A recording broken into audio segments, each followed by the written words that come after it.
Bom dia, irmãos, amigos.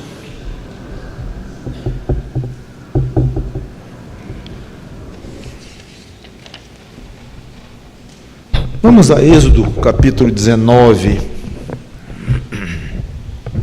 Êxodo 19, versículos 14 em diante.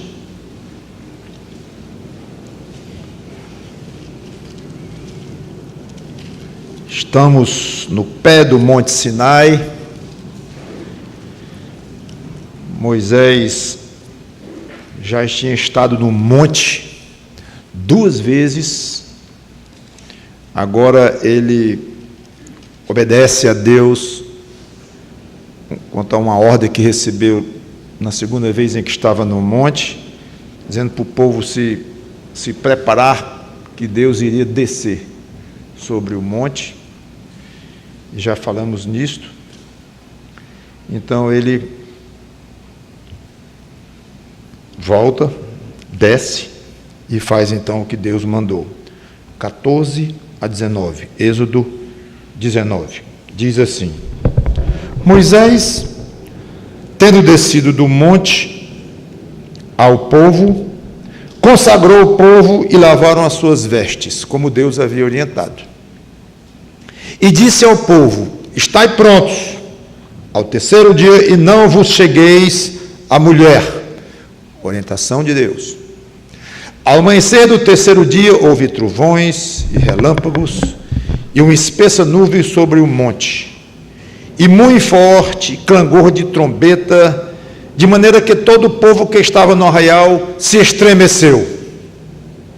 E Moisés levou o povo fora do arraial ao encontro de Deus, e puseram-se ao pé do monte. Todo o monte Sinai fumegava, porque o Senhor descera sobre ele em fogo. A sua fumaça subiu como fumaça de uma fornalha, e todo o monte tremia grandemente. E o clangor da trombeta ia aumentando cada vez mais. Moisés falava e Deus lhe respondia no trovão. Vamos orar. Santo Deus, nosso bom Pai, abençoa-nos no que vamos considerar aqui e nos ensina, Senhor, nos ensina mais sobre a Tua pessoa, sobre o que nós somos, sobre a relação entre nós e Ti, através de Cristo. E nos ensina a Te adorar cada vez mais, como acabamos de cantar aqui. Em nome do Senhor Jesus Cristo. Amém. Então Moisés desce, obedecendo a Deus. No terceiro dia, como Deus havia dito, muito trovão, relâmpago, barulho, nuvem espessa sobre o monte. Então, obviamente, havia clarão de relâmpago, havia trevas de tempestade, havia de tudo ali, além de muito barulho, trepidação, o monte se tremendo. Alguns acham que o Monte Sinai era um vulcão, aí discutem isso aí e tal. Não é o caso se era vulcão, se não é vulcão, e se isso aqui se referia a uma erupção normal de um vulcão. Então, obviamente, isso aqui tudo é muito especial. Se Deus usou uma erupção normal de um vulcão, ou não usou, que parece que não usou, mas tudo muito excepcional, isso aí é mero detalhe. E muitos querem explicar tudo aquilo em Êxodo, essa saída miraculosa do povo israelita e tudo. Muitos gostam de explicar esses milagres de Deus de uma maneira natural, que o maná geralmente cai mesmo alguma coisa que pensam que é do céu e é assim, e o mar se abriu porque é um vento oriental que durante o tempo tal acontece mesmo, e querem explicar, mas perda de tempo. Muitas vezes Deus de fato usa fatores naturais. Normalmente, às vezes ele intensifica, às vezes ele cria do nada. Então, na minha opinião, é perda de tempo tentar explicar que geograficamente ou naturalmente, aliás, quem criou o mundo e quem criou os ventos que sopram todo dia ou não, foi Deus. e muito mais do que a força dessas coisas, era o tempo, a hora exata, da maneira como Deus queria, na intensidade que Ele queria. Então o milagre está aí abundantemente. Quem está atrás de justificativas de natureza está diminuindo muito a história e não está entendendo. É até uma pena, porque deixa de observar a beleza de um Deus soberano que faz o que Ele quer, na hora que Ele quer, com a natureza que Ele criou.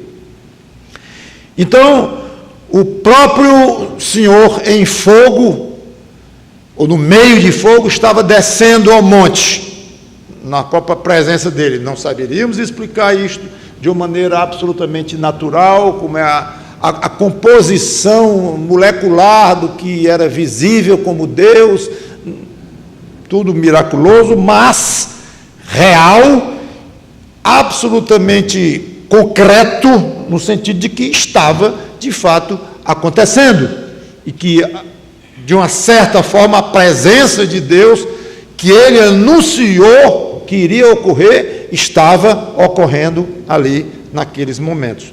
Querer explicar detalhes é perder muito o colorido de tudo isso. O fato é que aqui estava, diante do povo, um espetáculo empolgante e aterrador, apavorante, tudo ao mesmo tempo. O livro de Hebreus, ele faz uma descrição, quando ele está falando a crentes, e dizendo que nós não passamos por uma experiência física, como os israelitas passaram ali no pé do Monte Sinai, e ele descreve de uma maneira muito vívida, que eu acho que vale a pena acompanhar, ler para vocês. Não precisa nem ir lá se não quiserem, mas se quiserem, Hebreus 12 e 18, já estou lá. Ora, não tendes chegado ao fogo palpável e ardente, à escuridão e às trevas e à tempestade e ao clangor da trombeta, uma descrição exata de Êxodo 19, exata do que estava acontecendo lá com Moisés na nossa história. E ao clangor da trombeta e ao som de palavras tais que, quantos o ouviram, suplicaram que não se lhes falasse mais, pois já não suportavam o que lhes era ordenado. Até um animal, palavras de Deus a Moisés, são citadas aqui. Até um animal, se tocar o monte, será apedrejado. Na verdade, de tal modo era horrível o espetáculo, ou aterrador. Eu sou horrível aqui, não é óbvio a ideia de feio, mas era de apavorante, de impressionante. O espetáculo que Moisés disse: sinto-me aterrado e trêmulo. O próprio Moisés, que estivera com Deus pessoalmente, já mais de uma vez, começando inclusive na sarça ardente, mais de um ano antes. Sinto-me aterrado e trêmulo, mas tendes chegado ao monte Sião e à cidade do Deus vivo, a Jerusalém celestial e a incontáveis hostes de anjos e a universal assembleia. E a passagem continua aqui. Então foi só uma comparação que o autor fez, que eu não vou entrar no mérito, apenas como é muito vívida a descrição do que aconteceu fisicamente no monte, eu achei que valia a pena para tornar mais viva a nossa imaginação. Curioso é que houve diálogo, voltando então a Êxodo 19, houve diálogo entre Deus e Moisés, Moisés no pé do Monte Sinai, e Deus conversava com ele e o povo vendo. Versículo 19. E o clangor da trombeta ia aumentando cada vez mais. Moisés falava e Deus lhe respondia no trovão. Então, um diálogo entre Moisés e Deus, diálogo esse não registrado. O que eles conversaram ali, não sabemos. 20 ao 25. Descendo o Senhor para o cimo do monte Sinai, então vejam como Deus estava no processo de descer, e agora no versículo 20, um passo a mais. Deus desceu ali mesmo, para onde ele iria ficar, obviamente, provisoriamente. Descendo o Senhor para o cimo, o cume do Monte Sinai, chamou o Senhor a Moisés para o cimo do monte. Moisés subiu. E o Senhor disse a Moisés, lá em cima do monte agora, mudou a cena. E o Senhor disse a Moisés, desce, adverte ao povo que não traspasse o limite até ao Senhor para vê-lo, a fim de muitos deles não perecerem. Também os sacerdotes que se chegam ao Senhor se hão de consagrar para que o Senhor não os fira. Então disse Moisés ao Senhor, o povo não poderá subir ao monte Sinai, porque tu nos advertiste, dizendo, marca limites ao redor do monte e consagra-o. Replicou-lhe o Senhor, vai, desce, depois subirás tu e Arão contigo. E os sacerdotes, porém, e o povo não traspasse o limite para subir ao Senhor, para que não os fira. Desceu, pois, Moisés ao povo e lhe disse tudo isso. Então Deus chama a Moisés, depois de todo aquele espetáculo aterrador, Deus chama Moisés para cima do monte e manda-o subir pela terceira vez. Eu acho interessante, a primeira palavra que Deus diz a Moisés, depois que Moisés subiu pela terceira vez, deve ter sido uma subida difícil, Moisés tinha 80 anos, hein? E a primeira palavra que Moisés ouve quando chega lá, não sei se cansado, língua de fora, aí Deus diz, desce. Senhor, eu acabei de subir, mal respirei, mas o pior não é isso não, é que além de dizer logo depois, desce, aí manda Moisés repetir uma coisa que Moisés já tinha acabado de dizer lá embaixo. É curioso, muito curioso, tinha acabado de dizer. Tudo bem.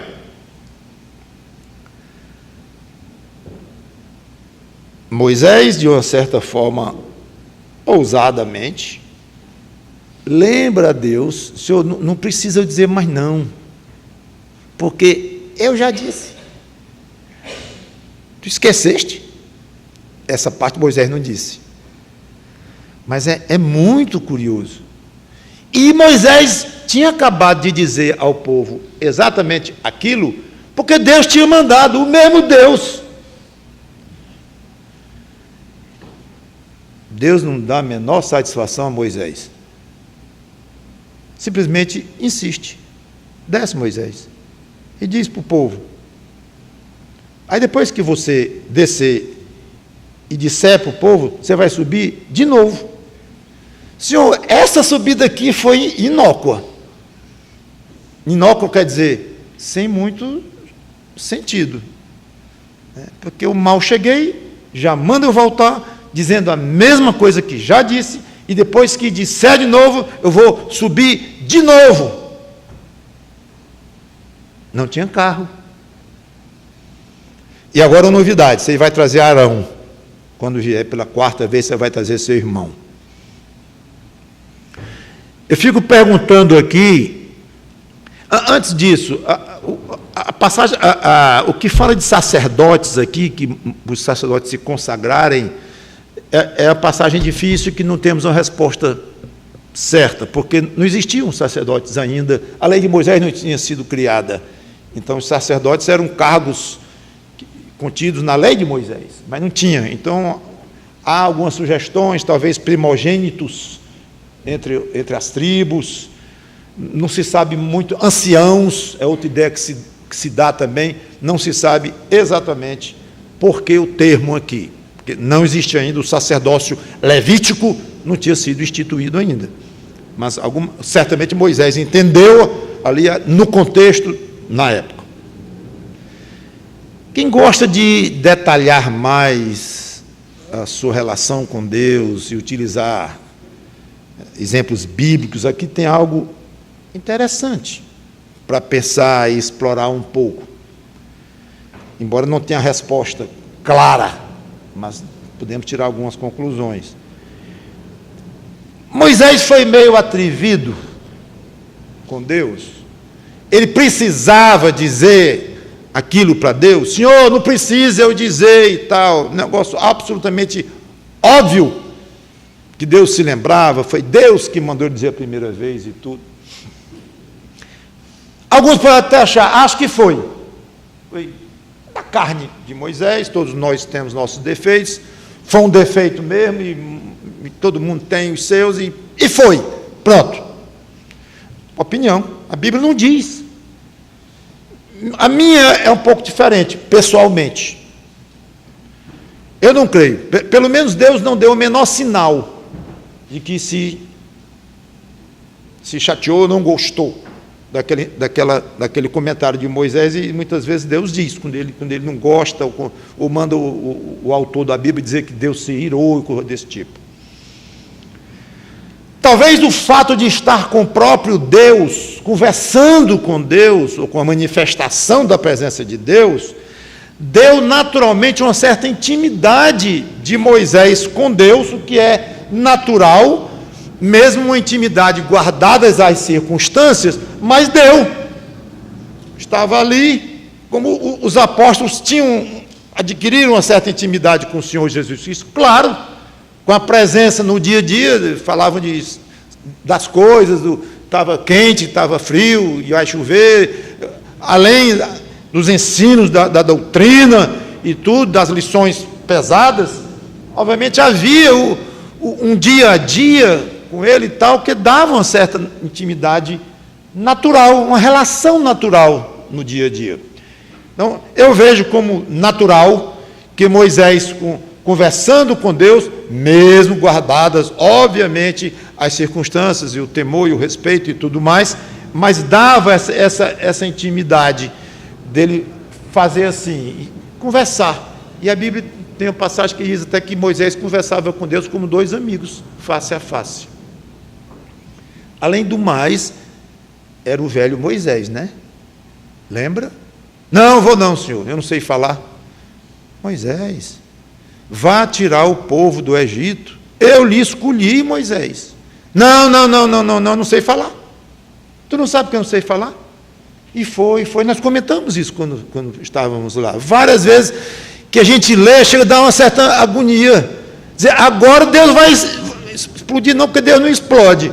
Mas de ira, ele vai esmagar Moisés, porque não é possível. Aí no fim, pronto, agora Moisés se convenceu. Aí Moisés diz, mandarão. Eu não sei falar não.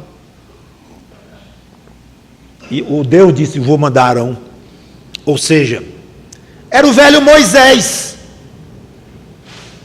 Vai, diz o povo, para não traspassar o limite. Senhor, tu já disseste. Era ele. Sabe o que me ocorreu? Adquira intimidade com Deus. Para fazer assim como Moisés fez. E quando você estiver diante de Deus, seja você. Obviamente não o você pecador. Claro. O você hostil à santidade de Deus. Claro que não. Mas o você como personalidade, como o seu jeito que ele criou, seja você. Você é meio teimosinho? Seu jeitinho de meio teimosinho? Pode continuar sendo meio teimosinho, não tem problema não. Você é caladão. Então suas orações vão durar 3 minutos. Você gosta de falar, explicar. Explique. Passe 2 horas explicando a Deus. Não tem problema não. Não é pecado. Isso é você. Quer discutir um pouquinho? Discuta. Argumente um pouco com Deus. Isso é muito lógico. E não está fazendo muita lógica o que Deus está fazendo com você. Diga para ele: Senhor, a tua lógica me deixa bastante confuso. Diga para ele que a sua lógica está um pouquinho arranhada. Seja você. Então, eu acho, quando eu vejo aqui Moisés, eu vejo Moisés sendo Moisés diante de Deus. Então, o Senhor correu a ele dizer isso? Senhor, não precisa eu dizer, já está bom, então. Ele disse. E aparentemente não ofendeu isso a Deus. Ele não disse que não ia dizer, ele não disse que Deus estava brincando com ele, nada. E eu insisto nisso, claro. Quando você, e isso não é tarefa fácil não, quando você for você diante de Deus, tire a carne, lógico, tire o pecaminoso. Ah, pastor, é muito difícil, eu não sei, claro que é, mas só em você ter no coração a vontade de tirar o pecaminoso para não ofendê-lo, para ele já vale, porque ele já viu o seu coração. Então, a sua capacidade de tirar o pecaminoso, filtrar e deixar você com a sua personalidade, seu jeitão diante dele, a sua capacidade de conseguir isso é secundária. Se você vai tirar nota 4, ou nota 8, ou nota 9, em saber filtrar isso, para ele já é secundário. Não vou dizer que não vale nada, creio que sim, mas é secundário. O que importa é que ele vai lá dizer: ele tentou filtrar a carnalidade dele, e ele se esforçou e me disse que queria filtrar, que ele não tinha a menor intenção, não tem o menor prazer, muito pelo contrário, tem horror a ele próprio, no sentido de que não consegue chegar diante de mim com a santidade total. Santo ele já é em Cristo, mas santidade total ele não vai conseguir, ele sabe que não vai conseguir, me diz que não vai conseguir, sei que ele está tentando, tá bom. Eu acho que esse é o Deus da Bíblia, que compreende, gente, que vê o interior da gente, que sabe o que nós estamos querendo diante dele, e se a gente consegue ou não, é secundário. Vamos voltar então. Então, a minha opinião sobre esse assunto de Moisés, que Moisés foi um pouquinho aqui, talvez tal, eu acho que foi mesmo, mas não vejo problema nenhum nisso. Para ser muito franco, eu acho até bonito. Acho até bonito. Porque eu já expliquei.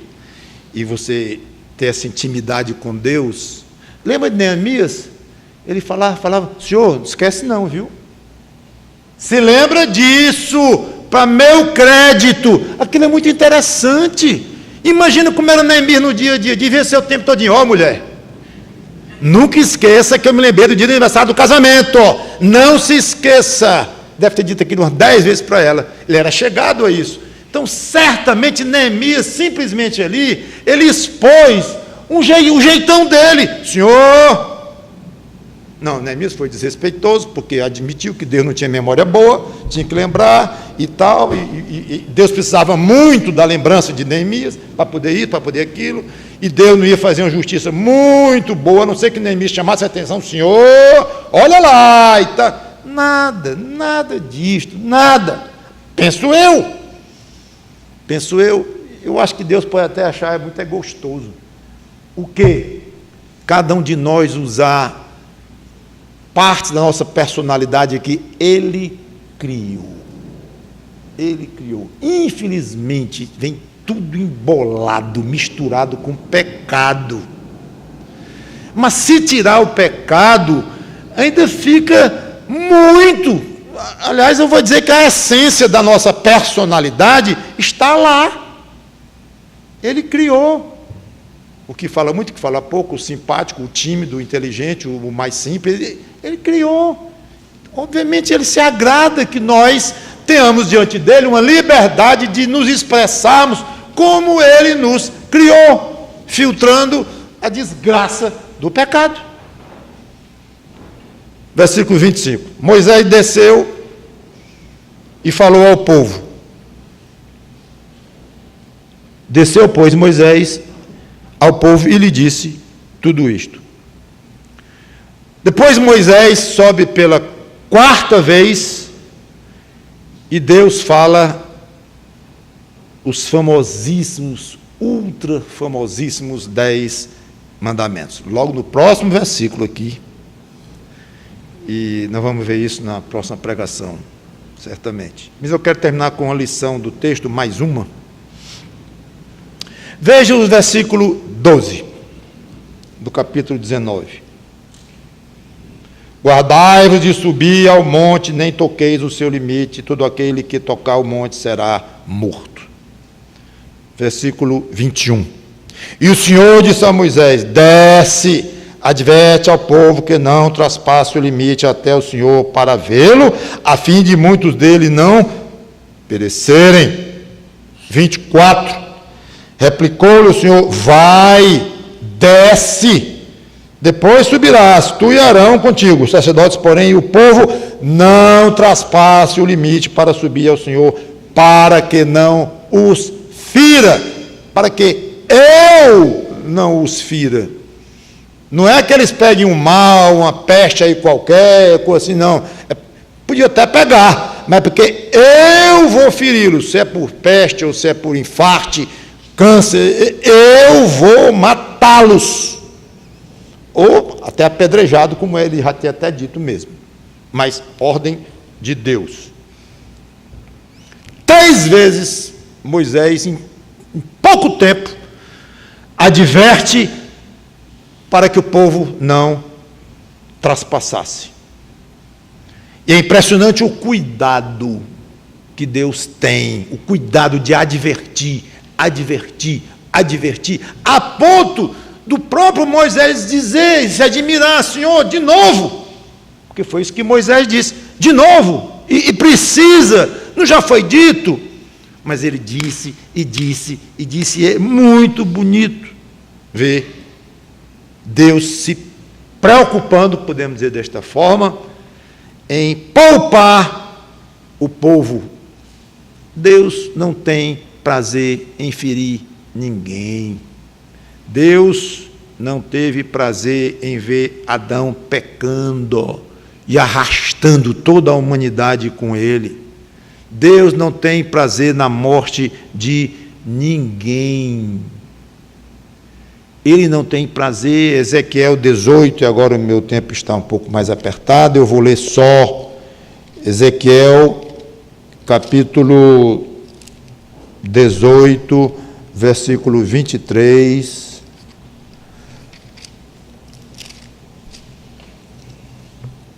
Acaso tenho eu prazer na morte do perverso? Diz o Senhor Deus. Não desejo eu, antes que ele se converta dos seus caminhos e viva? E ele repete no versículo 32, agora não mais como uma pergunta, mas uma afirmação, porque não tenho prazer na morte de ninguém, diz o Senhor Deus. Portanto, convertei-vos e vivei. Lá no capítulo 33 do mesmo livro, no versículo 11, nós vemos Deus dizendo assim: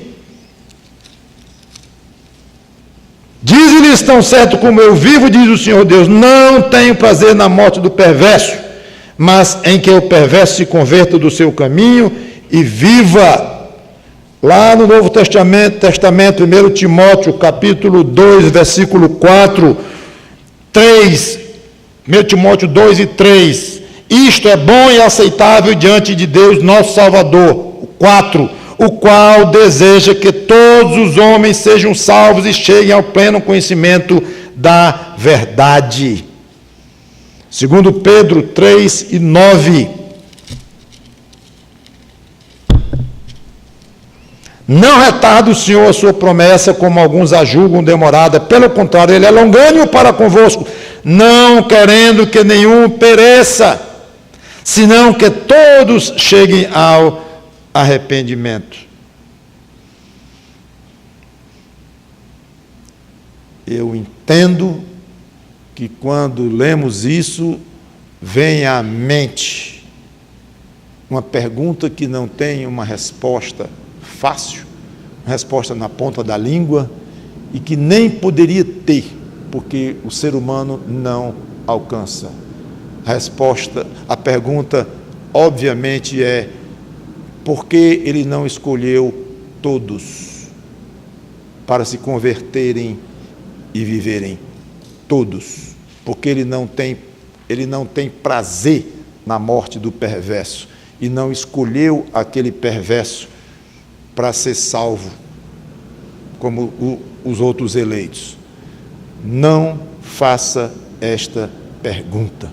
Creia que ele está sendo franco, sincero, verdadeiro, quando diz que não tem prazer na morte do perverso. Creia quando ele diz: venha e se converta. Quando Cristo diz: vinde a mim, todos os que estáis cansados e sobrecarregados, e eu vos aliviarei. Venham a mim. É um convite bona fide, como dizem lá os teólogos, de boa fé. Deus está chamando para valer. E você é prova disso, porque você foi de acordo com a sua vontade. Ninguém lhe forçou a ir até Cristo. Você não é crente à força. Você quis ir. Isso miraculosamente, ao lado da eleição dele, de Espírito Santo soberanamente, distintamente, delicadamente, poderosamente, lhe dirigindo, sim, lhe levando ao arrependimento, sim, mas é algo miraculoso que nós não alcançamos, e uma coisa não anula a outra. Então não vou me estender aqui, quero encerrar sobre a eleição, mas creia que Deus não tem prazer na morte do perverso. Ele não queria ver ninguém apedrejado no pé daquele monte. E interessante que ele previne, adverte, não é contra os raios, os trovões, os relâmpagos, é contra quem? Ele. Contra ele, cuidado comigo, Moisés. Diga para o povo que eu amo, que eu escolhi, meu povo que está lá embaixo, diga para eles que tenham muito cuidado, porque trovão é perigoso, relâmpago é perigoso, terremoto é perigoso, bomba atômica é perigoso. Não, cuidado comigo. Coisa que os homens não têm, loucos, enlouquecidos pelo pecado. Comigo.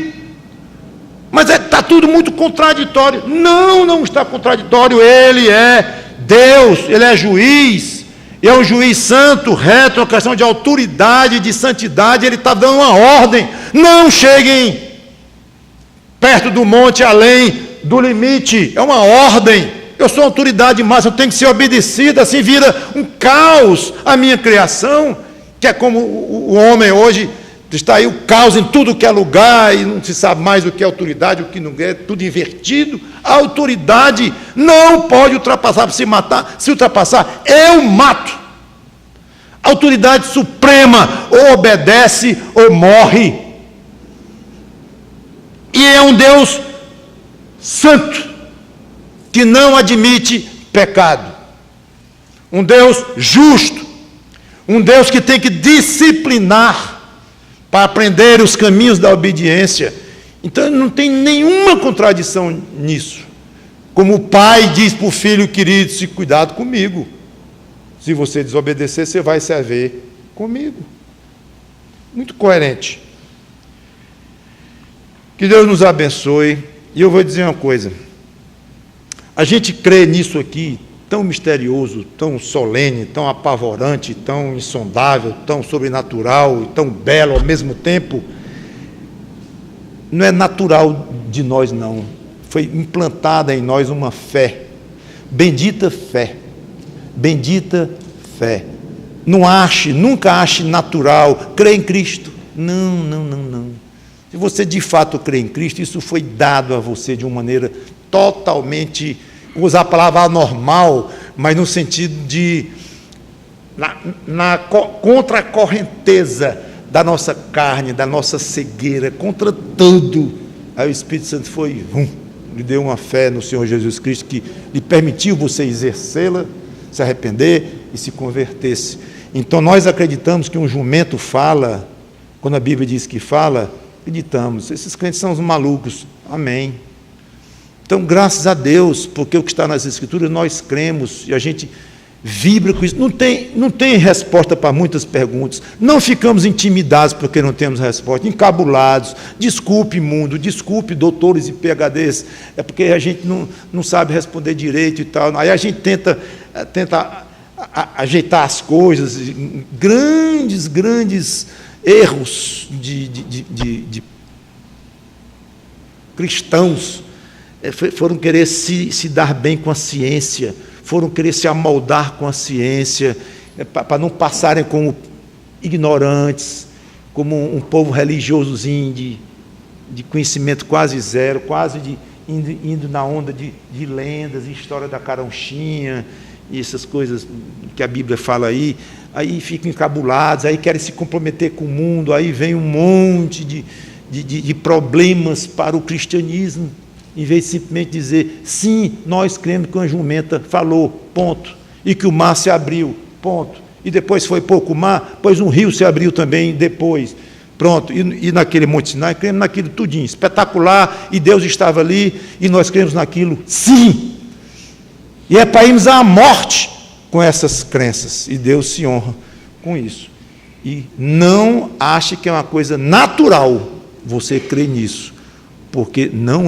foi dado por Deus. Vamos orar. Obrigado, Senhor Deus, pela Tua palavra, que o Teu Espírito Santo nos ajude a crescer, gostar disto, vibrar com isso e fazer disso o nosso alimento e a nossa riqueza, nossa fonte de alegria, de juventude espiritual, mental.